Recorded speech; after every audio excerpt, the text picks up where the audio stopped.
অনেক মহিলারা বলে সকালে ঘর ঝাড়ু দেওয়া ছাড়া ও রাত্রে ঘর থেকে কাউকে কিছু দেওয়া যাবে না।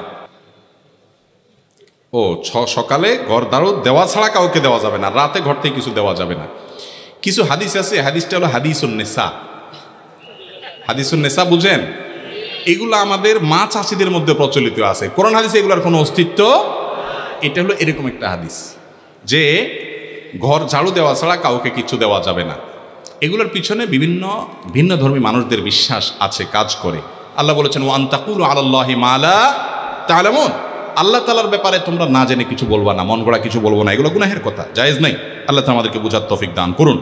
এগুলো এক ধরনের ছোট শিরক, এক ধরনের শিরক, যে মুমিনের ভালো মন্দ, ইমানদারের ভালো মন্দ সব কার হাতে? এসব ফালতু বিশ্বাস করা যাবে না, অযথা বিশ্বাস করা যাবে না।